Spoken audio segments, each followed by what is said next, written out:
L'épreuve consiste en la réalisation d'une sorte de jardinière de 35 de haut, 120 de long, avec des angles à 120 degrés. C'est du béton fait à l'emploi, de 350 kg. On va en rajouter un petit peu histoire de monter le dosage. Il faut y réfléchir énormément avant de commencer. Parce qu'après, une fois que c'est parti, c'est trop tard.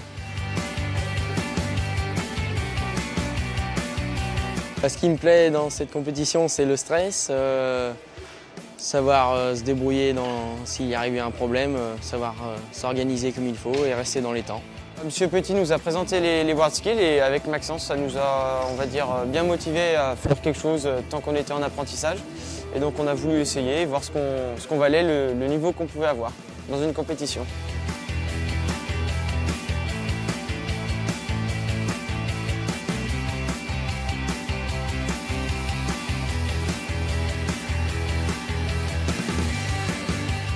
Mes deux jeunes sont très motivés, ils ont aussi de bonnes valeurs humaines et puis de métier. Et c'est vrai qu'il va leur manquer sûrement un petit peu d'expérience, voilà. Mais j'espère pour eux le meilleur en tout cas.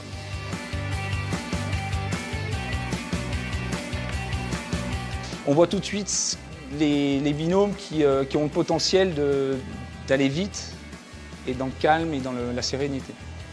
Le fait de travailler en binôme, il faut bien s'entendre avec son coéquipier.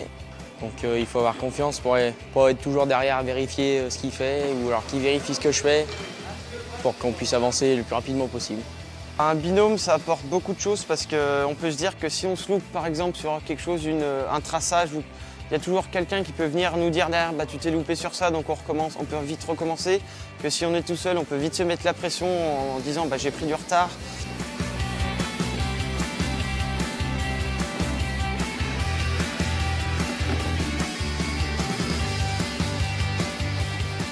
L'entraînement, je pense que c'est la clé.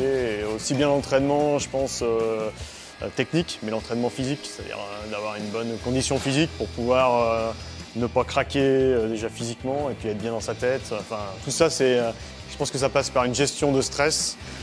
Et si on est déjà bien physiquement, je pense que la tête aussi ça va aider la tête aussi à pas lâcher. Il faut toujours donner le meilleur de soi-même. C'est un peu comme au travail, mais après on voit ce que les autres font en même temps que nous, donc ça nous donne un petit challenge en plus. On fait un coffrage comme un moulage, sauf que le produit qu'on va mettre dedans, c'est-à-dire du béton, c'est un produit qui est dense et qui a toujours tendance à pousser les coffrages. Donc la difficulté, c'est qu'il faut être précis. Il faut que ça soit costaud et que quand on va démouler le gâteau demain, bah, il faut que ça soit aux cotes demandées. Voilà.